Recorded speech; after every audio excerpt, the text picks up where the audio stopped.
तिथं जेवणाची व्यवस्था सगळ्या बांधवांची येणार मुंबईला जाणाऱ्यांची करा। पहिला मुक्काम हा लक्षात आला, दुपारचं जेवण ही कोळगाव या ठिकाणी। आता आपण सकाळी 9 वाजता निघालो तर आपला रूल आता असा ठरला आहे, 12 वाजेपर्यंत साधारण चालायचं। ज्यांना शक्य असेल त्यांनीच, ज्यांना शक्य नाही त्यांनी त्याच्या वाहनात बसून राहायचं। आपण काय पंढरपूरला चाललेलो नाही, म्हणून देवाला प्रसन्न करायचं आणि पायी गेलंच पाहिजे।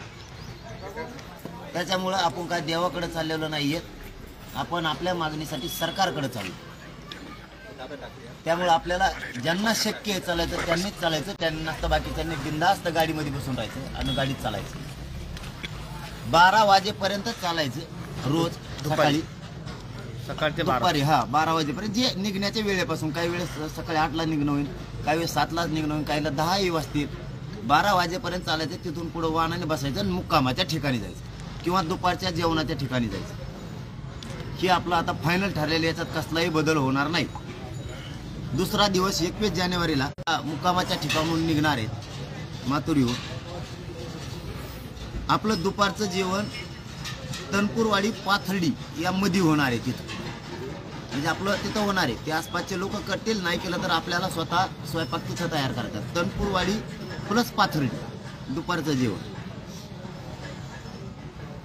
आणि मुक्काम होणार आहे करंजी घाट, बाराबाबळी तालुका जिल्हा अहमदनगर। मुक्काम आणि जेवण। दुसरा मुक्काम करंजी घाट, बाराबाबळी इथं होणार आहे। तिसरा दिवस 22 जानेवारी 2024 रोजी बाराबाबळीतून सकाळी 8 वाजता, म्हणजे करंजी घाटातून पुन्हा 8 वाजता आपली रॅली, आपली पायदिंडी निघणार आहे।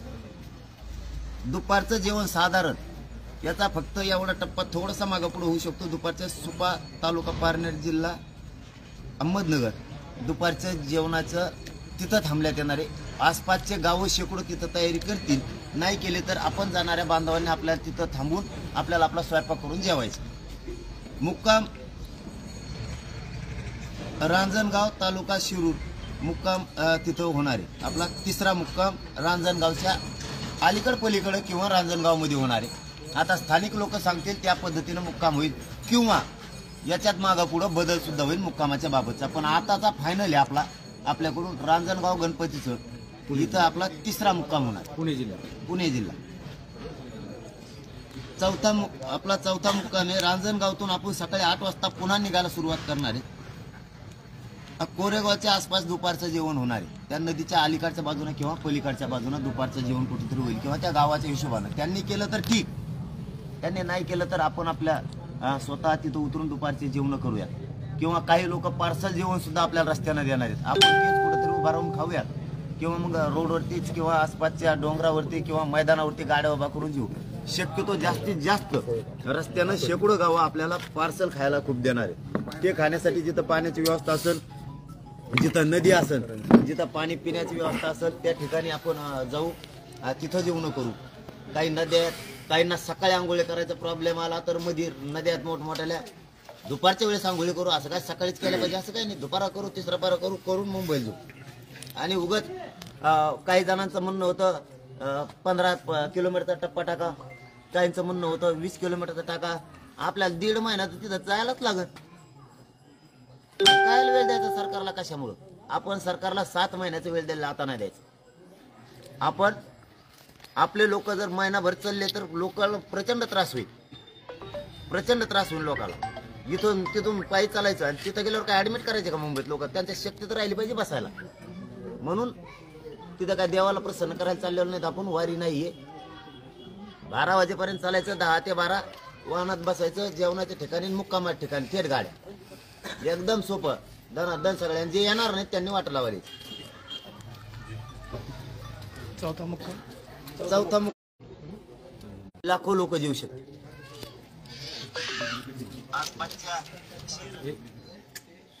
पाचवा मुक्काम 24 जानेवारी 2024 रोजी चंदननगरहून सकाळी 8 वाजता निघणार आहे। दुपारचं जेवण तळेगाव दाभाडी या ठिकाणी तिथलं आसपासचा अंतर किंवा हे बघून थोडंफार मागं पुढं, परंतु परिसर तोच. कारण इकडे 10-20 किलोमीटर राहणार आहेत. फक्त आता स्पॉट देणं गरजेचं आहे, कुठला पुढच्या तोंडाचा म्हणून ते देणं, नसता मागं चाललाय. आणि लोणावळ्याला मुक्काम आहे, जेवण मुक्काम लोणावळ्याला. तिथं डोंगर आहे, प्रत्येक मुक्काम डोंगरात आहे, शक्यतो गावात नाहीच. आमच्या वैयक्तिक काही अडी अडचणीमुळे आम्हाला मुक्काम डोंगरात टाकायची वेळ आली आणि ते टाकावं लागणार आहे. काही गावात सुद्धा असणार आहेत, नाही असं नाही. 6वा मुक्काम 25 जानेवारी लोणावळ्याहून सकाळी 8 वाजता निघणार. पनवेलला दुपारचं जेवण, पनवेलला दुपारचं जेवण. आपल्याला तिथं कुठं एखादं ते स्थानिक शहरातले तयारी करतील, ग्राउंड कुठे काय, त्यांनी नाही केली तर आपल्याला आपला स्वयंपाक करून आपल्याला खायचंय. परंतु असं होणार नाही. जाग्यावर मराठ्यांनी इथून नेलेलं खायला रस्त्यात एक पावसावर सुद्धा उडणार नाही अशी शक्यता आहे. इतके हजारो शेकडो गावं तिथं जेवणाची पार्सल व्यवस्था, प्रत्यक्ष व्यवस्था करणार आहे. आपलं घेतलेलं साहित्य आपल्याला डायरेक्ट मुंबईत गेल्यावरच खावं लागणार आहे करू. त्यामुळं रस्त्यानं कुठं अडचण येणं असं वाटत नाही. आणि मुक्काम आपला वाशीला आहे, वाशी नवी मुंबई. 7वा दिवस 26 जानेवारी. 26 जानेवारीला आझाद मैदानावर मराठ्यांचं उपोषण आमरण सुरू होणार किंवा शिवाजी पार्क. या दोन्ही जागा आम्हालाच पाहिजे, या दोनही जागा आम्हाला पाहिजे. 26 जानेवारी सकाळी. हा, आता वाशीहून ते आम्ही निघतोय 8 वाजता. चेंबूरहून आम्ही पायी जाणार आझाद मैदान पर्यंत. दुपारचं जेवण म्हणजे वाशीहून याच्यात कसं जेवण काय जेवढा आहे वाशीहून थेट आझाद मैदान नाही, चेंबूर पर्यंत. चेंबूरहून आम्ही सगळे पायी जाणार आहे. चेंबूर पर्यंत वाहनाने जाणार का? हा, हे एखाद्या दिवस वेळ आली तर आली कुण, पण ते अंतर खूप व्हायचं. 30 किलोमीटर अंतर आहे ते सगळं. 30 किलोमीटर तुटणं सोपं नाही आम्हाला. म्हणून चेंबूरहून जर गेलं, असं मराठा समाजाचं म्हणणं आहे की आपण चेंबूरहून जर गेलो तर बरं राहील. आणि काहींचं म्हणणं आहे वाशीत जो मुक्काम आहे वाशीपासूनच पायी जायचं. आता शेवटीचा डिसिजन इथं फक्त 2 आहे, पायी कुठून जायचं एवढंच आहे. बाकी सगळं क्लिअर आहे, याच्यात काही बदल होणार नाही. जर सगळेच म्हणले वाशीतूनच पायी जायचं तर वाशीतूनच जाणार आहेत. आणि जर चेंबूरमधून म्हणले तर चेंबूर. पण ते एकूण एकच होणार आहे. पायी जायचं म्हणलं की वाहनं संघ आहेत, ते पायी चालल्यासारखंच चालणार आहे. ते सगळं कुठूनच चाललं ते. आता माझी मराठा समाजाला विनंती आहे, महाराष्ट्रातल्या मायबापा हो, ही शेवटची लढाई, आरपारची लढाई. आम्ही चाललोय या महाराष्ट्रातल्या लेकरांना न्याय मिळावा म्हणून. महाराष्ट्रातल्या सगळ्या मराठ्यांच्या पोरांना आणि महाराष्ट्रातल्या मराठा समाजाला सरसकट ओबीसीतून आरक्षण मिळावं म्हणून आपण 20 जानेवारीला मुंबईकडे निघालो आणि 26 जानेवारीला आपण आमरण उपोषण सुरू करतो. हे देशव्यापी आंदोलन असल्यासारखं इतकं टोकाचं आमरण उपोषण होणार. तुमच्या ताकदीवर आणि तुमच्या बळावरती आम्ही मुंबईला चाललोय. मायबाप मराठा समाजाच्या पाठबळाची आणि आशीर्वादाची आम्हाला गरज. आम्ही मरेपर्यंत हटणार नाही हा शब्द मराठा समाजाला. परंतु 20 जानेवारीला समाज आंतरवालीतून निघतोय. जरी पहिल्या टप्प्यात आम्हाला कळलंय, आमच्या कानावर कुणकुण आलेली की पहिल्या सुरुवातीला थोडे राहणार आहेत लोक, कुठं कुठं येणार आहेत याचं सुद्धा लोकांनी लोकेशन जोडलेलं आहे. जसं जसं पुण्याच्या आसपास त्यावेळेस 2-2 करोडचा आकडा सुद्धा क्रॉस होणार. जे जजमेंट दिलेत शासनानं, जे लेखी गणितं केलेत, यांची पूर्ण गणित कोलमडून जाणार आहे. गणिताचं पूर्ण गणित बिघडून जाणार आहे यांचं, हे जे दिल्यात. कारण ते आपल्यालाच विचारायचे आणि सरकारला माहिती पुरवायची किती वाहन आहे. यावेळेस मराठ्यांनी सांगितलंच नाही. काहींनी सांगितलं, काही नंतरवाली जे येणार नाहीये त्यांनी वाटा लावण्यासाठी या. आणि मराठवाड्यातल्या माता माऊल्यांनी, गोदापट्ट्यातल्याही माता माऊल्यांनी, जालना जिल्हा आणि बीड जिल्ह्यातल्या विशेष करून जास्तीत जास्त माता माऊल्यांनी ताकदीनं जे मुंबईकडे पोरं चालले त्यांना वाटा लावण्यासाठी शेवटच्या मुक्कामापर्यंत या.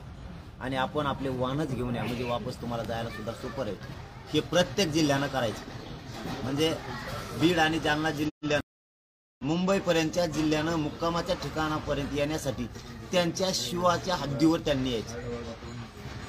उदाहरणार्थ पुणे नगरच्या हद्दीवरती पुण्यांच्या जिल्ह्यातल्या बांधवांनी यायचं. नगरच्या हद्दीच्या बॉर्डरवर नगर जिल्ह्यातल्या बांधवांनी यायचं. आणि बीड जिल्ह्यातल्या शिवाच्या हद्दीवर बीड जिल्ह्याने यायचं. तसंच नवी मुंबईच्या लोकांनाही त्याच पद्धतीने यायचे. फक्त मराठवाड्यातल्या सगळ्या बांधवांनी ज्यांना मुंबईला या रॅलीत सहभागी व्हायचंय, या पायी दिंडीत सहभागी व्हायचं, त्यांनी अंतरवाली लिहायचं. आपण सगळे सोबत 20 तारखेला अंतरवालीहून इथून निघू. आणि जे येणार नाहीयेत त्यांनी वाटा लावायसाठी सुद्धा अंतरवालीतच आपण आपले आहेत ते मराठ्यांनी वाहनं बाहेर काढा. मराठवाड्यातले जेवढे वाहन आहेत मराठ्यांच्या मोटरसायकली काय काय असतील ते वाटा लावण्यासाठी या पहिल्या मुक्कामापर्यंत, पहिल्या मुक्कामावर वाटा लावा आणि आपण वापस. याच्यामध्ये कुठे कुठे आता तुम्ही सांगितलं, पण कुठे कुठे कसं लोक सहभागी होऊ शकतात? पुन्हा लोक पुण्याकडे जास्त सहभागी होणार, म्हणजे करोडोचा आकडा तिकडे क्रॉस होणार. परंतु काही मराठा समाज असा आहे की मी शेवटी नाही, मी पहिल्या दिवशी सहभागी होणार आहे असं मराठा समाजाचं काहींच म्हणणं. मला या आरक्षणाचा विजयाच्या लढ्याचं साक्षीदार व्हायचंय असं त्यांचं म्हणणं. मला या लढ्यात मी सगळ्यात समोर होतो किंवा मी सगळ्यांच्या पाठीशी खंबीर होतो, म्हणून मला 20 जानेवारीपासूनच या आंदोलनात सहभागी व्हायचंय. असा हा आकडा खूप मोठा आहे की शेवटच्या दिवशी तिथं जायचं, शेवटच्या मुक्कामाच्या दिवशी, आणि महाराष्ट्रातून प्रचंड मोठा ओघ शेवटच्या मुक्कामाच्या दिवशी येणार आणि मग ते सगळेचे सगळे मुंबईकडे जाणार.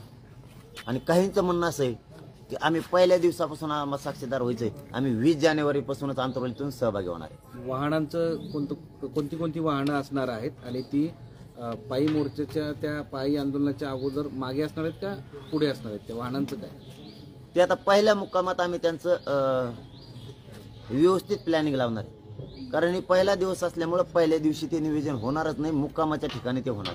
वाहनं मात्र सगळे आहेत, म्हणजे आता वाहनात नाव सांगायला घेत नाही, सगळे रिक्षापासून ट्रॅक्टरापर्यंत टेम्पो ट्रक सगळे, सगळं काहीच नाही असं, सगळेचे सगळे वाहनं घेतले.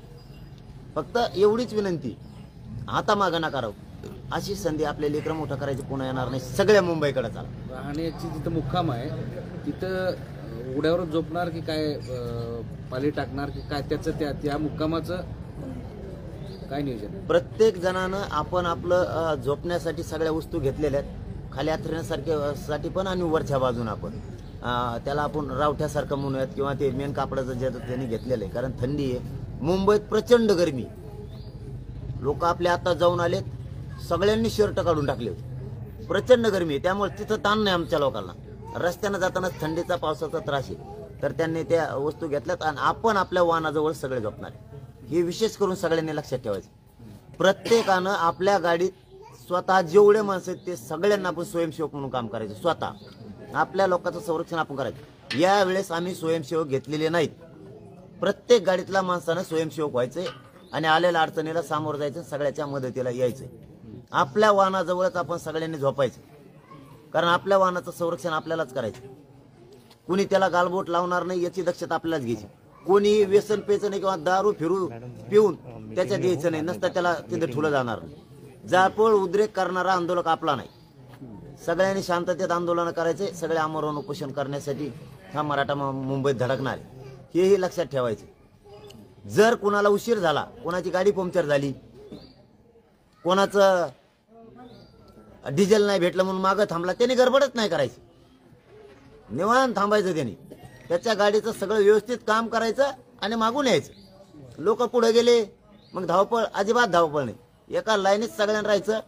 शेवटच्या टोकाचा माणूस सुद्धा आंदोलनात सहभागी 100%.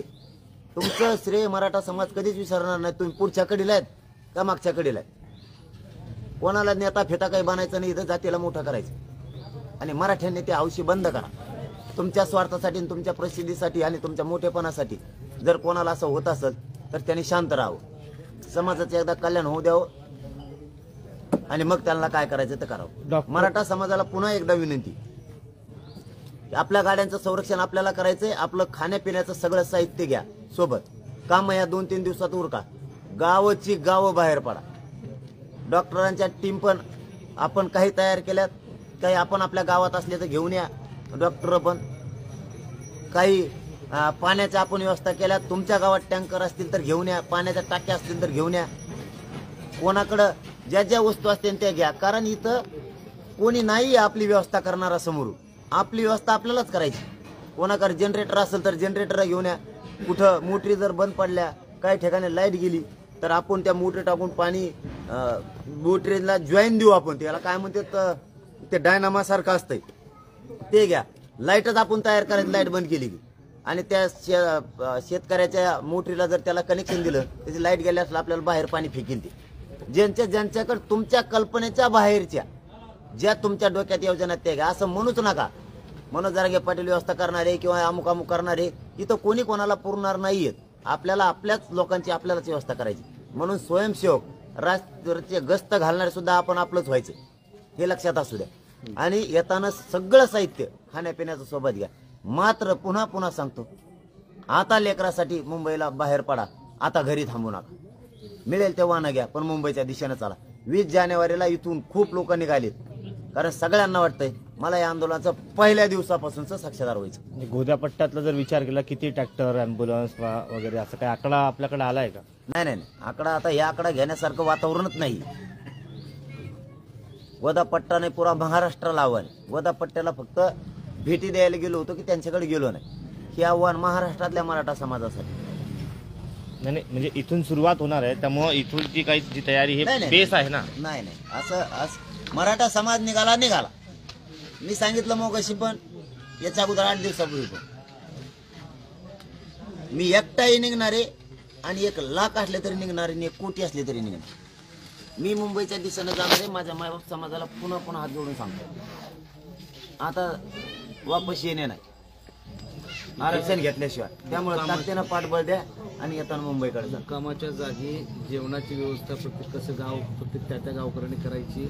समजा जर त्या परिसरातील लोकांनी जर दिलं नाही, समजा नगरला तुम्ही थांबले तर नगरची नाही दिली, तर हे सोबत घेतलं अन्न तिथं शिजून खायचं सोबत. त्याशिवाय शौचालयाचा पण तो विषय त्या संदर्भात आहे. हा, मग तेच जर ज्या ठिकाणी मुक्काम आहे त्याच्या आसपासचे शेकडो गाव किंवा त्या जिल्हाच म्हणून येतो पूर्ण. एक जरी भाकरी 2-2 भाकरी जरी आणल्या सगळ्यांनी आणि भाज्या, तरी 5-50 लाख लोक जीवू शकतात. 2-2 कोटी लोक त्याच्यात जीवू शकतात सहजपणा. त्यामुळं आसपासच्या गाव करतील. नाही केलं तर आपल्याला आपले वाहनं जिथं आहे तिथंच उभा करायचे. गडबड गोंधळ करायचा नाही, काय नाही, दमाने काम होऊन दे. तिथं काय पुढं गेल्यावर देव पळून जाणार असं काही नाही. आणि आपण काय वारीला चाललेलं नाही, म्हणून ते देव प्रसन्न करायचा. रोज 12 उस्तर चालायचं, गाड्यात बसले की चालले मुक्कामात ठिकाणी. आपल्याला आरक्षणाची लढाई जिंकायची. म्हणून तिथं व्यवस्था होतील. नाही झालं तर आपण आपलं जेवण बनवायचं आणि जेवायचं. दादा मला सांगा की तुम्ही दिवसभरामध्ये किती किलोमीटर पायी चालणार आहात, आणि तुम्ही सरकारकडे या आंदोलनाची परवानगी मागितली होती, ती परवानगी अद्याप तुम्हाला मिळाली आहे का मिळाली नाही? आणि अजून एक त्याला जोडून एक प्रश्न होता की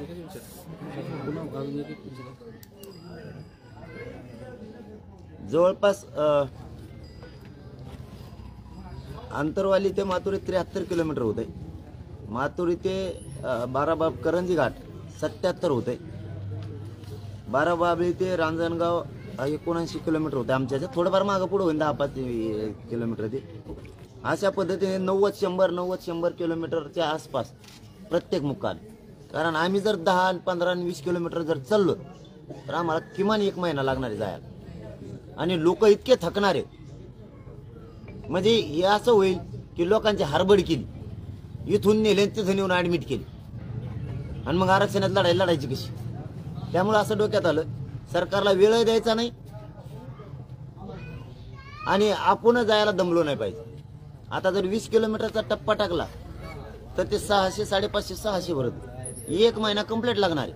1 महिन्यात आमच्या भाकरी संपत्या आणि पिठ संपत्या इकडंच नाही. पण एक व्यक्ती दिवसाला सरासरी 30 ते 40 किलोमीटर चालवू शकतो, फार तर तो ताकदवान असला तर. तो 80 किलोमीटर 70 किलोमीटर चालणार कसा, याचं काय गणित? आम्ही कुठं चालवलो काय? तिथं का पंढरपूरचं पांढरंगे काय म्हणून पायी गेल्यावर प्रसन्न करायचे त्यांना. आता टाइमात दिला ना 7 महिन्याचा. यांच्यात महिन्याप्रमाणे वागायचं का प्रत्येक वेळेस? नाही, पण प्रश्न असा आहे का ना, प्रश्न असा आहे की तुम्ही सुरुवातीलाच म्हणाले हा, मग पायी चालवा ना. ज्यांना शक्य असेल त्यांनी पायी चालायचं, ज्यांना शक्य नाही त्यांनी गाडीत बसायचं. हो. पण पायी जर तुम्ही निघाले तर फार फार तर 30 किलोमीटर 40 किलोमीटर दिवसाला जाऊ शकतो. मला 12 वाजता जेवढं चालतं तेवढं चलन मी आणि लगेच एसटीत बसन ते गाडीत बसन आणि पुढे जाईन ते मुक्कामा ठिकाण. आम्ही काय ठेका नाही घेतला यांचं पै पै जायला. पै पै गेल्यावर आरक्षण देणार असले ना मी 24 घंटे उभा नाही राहत. चला चॅलेंज सरकारला स्वीकारत असले बघा 24 घंटे उभा नाही राहत. झोपणार नाही रात्रंदिवस सारखा चालल्यामुळे जर ते आरक्षण देणार असले तर मी एकटा येतो. मराठा समाज सुद्धा नाही. इथून मुंबई पोहोच दुसरं थांबत नाही. मी म्हटलं चाल उभाट्यात झोपा. चॅलेंज आहे सरकार ही चाष्टा नाही विनोद नाही चॅलेंज मी पोहोचतो. चालल्यामुळे थोडंच देणार आहे. आम्हाला मुंबईत जायचंय त्याशिवाय देत नाही. सकाळी 12 वाजेपर्यंत आम्ही दुपारच्या चालणार आहे. एक पायी चालण्याचं तुम्ही सांगताय नियोजन, वाहनांचं नियोजन कसं असेल? कारण पायी चालणं, माणसं रस्त्यावर असतील, वाहनांची संख्या तेवढीच मोठी असेल, मग ते ट्रॅफिक जाम, मग अडचणी बऱ्याच गोष्टी, त्याच्यासाठी काही नियोजन केलंय? रस्ता मोकळा करून देते ना आम्हाला. ते ट्रॅफिक जाम कसं काय होईल? ते आता रस्ता मोकळा करून देत ना आम्हाला. ज्या मार्गे जायचं त्या मार्गे. एक महाराष्ट्रात लाख हजारो रस्ते त्यातले एक तर मागितला आम्ही चालायला आणि ते नाही दिलं त्यांचे ट्रॅफिक जाम म्हणून आम्हाला काय करायचं? आम्ही कोण जात होतो बळकाटा बाळकांड्याने पलीकडून पुढे. या आंदोलनासाठी तुम्ही परवानगी मागितली होती तर त्या परवानगी तुम्हाला मिळाल्यात का? किंवा मग शासनानं तुमच्या आंदोलनासाठी काही व्यवस्था करून दिली का? आम्ही परवानगी मागितली देत नाही. नका द्यायला आम्ही जाणार मुंबई का आमची नाही काय. आम्ही तुमची इज्जत दिली केली ना, तुमचा सन्मान केला, कायद्याचा केला, सरकारचा केला, आम्ही दिली. तुम्ही नाही दिली तर आम्ही काय करतो? आम्ही जाणार आहेत मुंबईला. तुम्हाला देऊ नका म्हणलं का आम्ही दिला त्यांचं काम आहे ना. त्याने असं मानलं पाहिजे तर आम्हाला दिलंच नाही मग ठीक होत. आम्ही दिले तुम्ही द्यायचं नाही तुम्ही तुमचं ठरवा. अजून उत्तर नाही आलं तुम्हाला? उत्तर नाही आलं ते चर्चाच कटला आलाय मला. सकाळी चर्चा झाली. तुम्ही ज्या मार्गातून चंदननगर खराडी बायपासवरून निघणार आहेत तर पुढचा सगळा पुणे शहराचा भाग आहे आणि पुढे एक्सप्रेस हायवे आहे जिथं पायी चालण्यामध्ये किंवा मोटरसायकलला जाण्यासाठी परवानगी मिळत नाही. तर तिथं परवानगी घेणं अपेक्षित आहे. कारण ते जर रस्ता बंद झाला तर मुंबई पुणे ही जी लाईफलाईन आहे ती पूर्ण क्लोज होऊन जाईल. नाही कस काय माणसा जायला रस्ता नाही. माणसा जायला कस काय रस्ता नाही? वाहन जाते एवढं मोठं आम्ही का वाहनापेक्षा टप्पू आहे काय? कस काय जायला नाही? आम्ही जाणार आहे दाबा. आम्ही वाघोली येरवाडा मार्गे पुण्यातून वाघोली येरवाडा मार्गे औंड गावातून जगताप डेअरी डांगे चौका मार्गे पिंपरी नाही चिंचवड, डांगे चौकातून चिंचवड, देव फाटा, देव रोड, तळेगाव, वडगाव मावळ, कालीभज आणि मुक्कामाला लोणावळ्याला. म्हणजे आम्ही पुण्यात 2 दिवस आहेत. आम्हाला पुन्हा बघायचं. काढलेत गोळे आम्ही रस्त्यात. हे काय इकडून एक एकलाच रस्ता आणि इकडून तिसराच काढला. ठीक आहे थांबा ना आमचा ट्रॅफिक करून आम द्या ना. हे काय इकडून नाही इकडून हा बघ इकडून एक ओके. दुसरं आता हे सगळं नियोजन झालं पण सरकारच्या वतीनं सुद्धा तुम्हाला अजूनही आज सकाळी आलेले होते त्यामुळे होप्स आहेत की आता तुम्ही 20 तारखेला जायचंच म्हणून महाराष्ट्रातल्या मराठ्यांना आवाहन करता? 100% मुंबईला जाणार सगळा मराठा लेकरू म्हणून चाललोय. पाठीशी उभा राहा एवढीच माझी मराठा समाजाला जोडून नाही. आरक्षण घेण्यासाठी जातोय आणि सगळा मराठा समाज सुद्धा सोबत येणार आहे. जे पोरं मुंबईकडे जाणार आहेत त्यांच्या पाठीशी मराठा समाजानं ताकदीनं उभा राहा. तिकडे जर पोरांना काही त्रास झाला तर इकडच्या माता मावल्यांनी आणि राहिलेल्या लोकांनी इकडच्या मंत्र्याच्या आमदाराच्या घरालाही वेळा टाकून बसायचं शांत. यापूर्वी तुम्ही या आंदोलनाच्या संदर्भात निर्माण उद्भवणारे धोके किंवा अडचणी या संदर्भात सांगितलेलं होतं. डिझेल पेट्रोलचा विषय सांगितला होता किंवा कोणीतरी मध्ये घुसण्याचा प्रकार करेल, काहीतरी त्रास देईल, त्याच्यानंतर महिला सुरक्षेचा विषय आहे. या संदर्भात सगळं तुमचं नियोजन काय? त्याचा आमचे लोक आमच्या नजरेनं लक्ष ठेवणार आहेत बारकाईने. आपल्या आसपास कोणी काही करताय का? आमची जी हद्द आहे आम्ही ज्या रोडवरती आहेत किंवा ज्या ठिकाणी आंदोलनाला बसलो तेवढाच एरिया आमचा. त्याच्या आत काहीही होणार नाही. त्याच्या बाहेर 10 फुटावर झालं तरी आम्हाला देणं घेणं नाही. त्याचा आंदोलकाशी आणि त्या आंदोलनाचा काहीही संबंध नाही. ते कोण आहे ते सरकारने बघायचे आणि त्यांना तिकडे जाऊन द्यायचे. आपल्या याच्यात जर कोणी गालबोट लावायचा प्रयत्न करत असला तर सगळ्यांनी मिळून त्याला पोलिसाकडे धरून द्यायचं. कारण ते आपलं नाहीचे. ते नाश करायला आले नाही तर प्रसिद्धी कमवायला आले किंवा त्याला स्वतःचं नाव मोठं होण्यासाठी जातीचं वाटलं झालं तरी चालतंय पण फक्त स्वतःचं नाव मोठं झालं पाहिजे म्हणून स्टंट करायला टीव्हीच्या दिसण्यासाठी, टीव्हीच्या बांधवांच्या दिसण्यासाठी ते स्टंट करायला येणार असला तो बी आमचा नाही. कारण इथं जात मोठी झाली पाहिजे, तू नाही, तुझं नाव नाही, तुझी प्रसिद्धीची हाव नाही, तुला काय नेता फाता व्हायचं असं माहित नाही, पण इथं नाही. तिकडे दुसरा उद्योग कर काही आणि मग नेता होय ना, तुला काय व्हायचं. तू इथं जात मोठी आहे, इथं प्रसिद्धीची हाव करायची नाही, कोणी स्टंट करायचा नाही त्याच्यात, टीव्हीला येण्यासाठी किंवा सरकारकडे दिसण्यासाठी इथं स्टंट करायचं नाही. तो आंदोलक आपला नाही, सगळ्यांनी मिळून धरून द्यायचं. मग तो कोणी असो, मी असलो तरी सुट्टी नाही. तर मुंबईमध्ये उपोषणासाठी ओबीसी आंदोलनासाठी ओबीसीने सुद्धा मागणी केलेली आहे आणि मंत्री छगन भुजबळ असं म्हणाले की जर त्यांना परवानगी द्यायचं असेल तर आम्ही पण तिथं जाणार. पण नंतर नाही का करता लय टोकरी देवा त्याची आई, त्याला असं लोकांनी करायला लागले. तुला मनाचं काहीच कळत नाही करे, दुसऱ्यांचा सभा घेतलं की तू घेतो कांदा सगळी तो घेणं कसलं काय रे डोकं खरं. त्याचं नका विचारू जाऊ, मग हेच होत आहे बा. त्याला काय आता हा मला उपोषण करायचं लगेच त्याला करायचं, जाशी नाही कुठकुठून. उपोषण सोपं असतं का, चौकून धुर निघो तू, तो केलेला आहे का.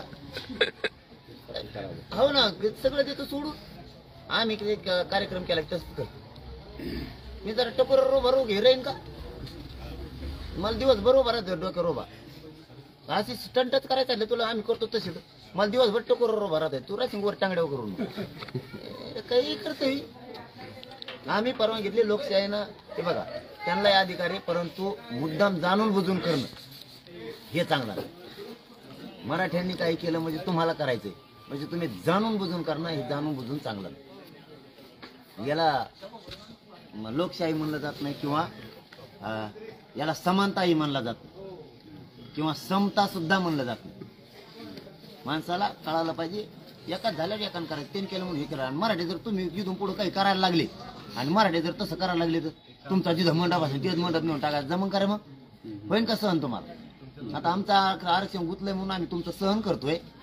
आता कधी काळी तुमच्यावर तशी वेळ आली आणि तुम्हाला आंदोलन करायची वेळ आली, मराठी मोकळी झालेली जो समजा, मग आम्ही चौकून मंडप टाकलं जमन का तुम्हाला. असं नाही चालत, एकमेकाला क्रॉस चालून विरोध करून नाही चालत. त्याला कवा कळन ते कळवा, त्याला ते लयच मोहम कामातून गेले. सोबतच असं आहे की आकड्यावरून सध्या प्रश्नचिन्ह उपस्थित होतोय की खरंच आकडा काय. तुम्ही 3 कोटी सांगताय, तर वास्तविक 3 कोटी मराठी तिथपर्यंत येतील का. मराठ्याची जी आरक्षण मागणारे मराठी आहेत त्यांची संख्या किती, त्यातली येणार किती, जी नोकरीवर आहेत ते किती, असे सगळे प्रश्न आहेत. तर आकड्याबद्दल कन्फ्युजन आहे सगळ्यांना. काय करत त्यांना काय टेन्शन आलं आकडे, तुम्हाला काय करायचं आमच्या आकडे. आमचा आकडा काही असो, तुम्हाला आकड्याचं करायचं. तुम्ही काय गणिताचे मास्तर होते का. दिसतच काम नाही करायला पाहिजे ना, विचारणारा कोण आहे मला माहिती. गणितच हुकत आहे म्हणून मध्ये गेलाय ते, उगाच मध्ये जाऊन आला का कांदे कुंदे खातो कोण, गणित हुकलं म्हणून. स्वतःचे कुटुंब सुद्धा अडचणीत आणलं होते, त्याच्या लेकराला सुद्धा आता नोटीस आली याच्या 11 ताळेपणा वागण्यामुळे. कुटुंब सुद्धा अडचणीत आणलं, सगळा मराठा समाज आणला, सगळा ओबी समाज आणला, आता कुटुंब आणलं. याला आकडे येत नाही. परंतु आरक्षण असलेला मराठा या आंदोलनात सहभागी होणार आहे, आरक्षण नसलेलाही. आणि सगळे मराठी एकटेच 5-6 कोटी, एकटेच 3 कोटी. तुम्ही नुसते मजा बघा मुंबईत काय होत. 26 जानेवारीला मुंबईत मराठी किती आहेत फक्त मोजा, आणि मोजाला त्याला पोलावर उभा करा, लाकडेला याला त्याला आरटीओ करा 1 दिवसासाठी. त्याच्या आता ते मशीन द्या, ते असं वाजत मग त्याला कळत कशी नोंदणी असते. आता एक शेवटचा प्रश्न असा आहे की हे सगळं निघाल्यानंतर तुम्हाला जर कुठेतरी अडवलं तर तुमची भूमिका काय असणार. बस काय आली ते, लोकशाहीनं अधिकार दिला, तुम्ही शांततेत आंदोलन करू शकता. देशातलं सगळ्यात मोठं आंदोलन आमरण उपोषण म्हणजे शांततेत. मी आणि माझा मराठा समाज उपोषण करायला चालला, तुम्ही कसं काय जाऊ नको म्हणतो. जाऊ नको म्हणल्यावर तो आईकडच्या घराला येडी टाकवतो आम्ही, कसं काय नाही जाऊन देत. मुंबई आमची नाही का. बघा तुम्ही मुंबईत मराठी 26 जानेवारीला मोजा, मराठी आमरण उपोषणाला जाणार, येताना आरक्षण घेऊन येणार. सरकारनं त्यांचं त्यांनी बघावं. आम्ही 20 जानेवारीला मुंबईच्या तयारीला निघालो. सगळ्यांना महाराष्ट्रातल्या मराठा समाजाला विनंती आहे, तुम्हाला हे वेळापत्रक सोशल मीडियाच्या माध्यमातून टाकलं जाईल, मीडियाच्या बांधवाच्या माध्यमातूनही तुम्हाला मिळाले. त्याच्यात जर काही ऐकायला नाही आलं तर पुन्हा एकदा 18 तारखेला पुन्हा एक मोठी प्रेस घेऊन पुन्हा काही दुरुस्त्या याच्यात कारण, पण याच्यात कसलाही बदल होणार नाही. हे मुक्काम आता फिक्स झाले. ज्या ज्या ठिकाणी मुक्काम आहेत त्या बांधवांनी आता तयारीला लागावं.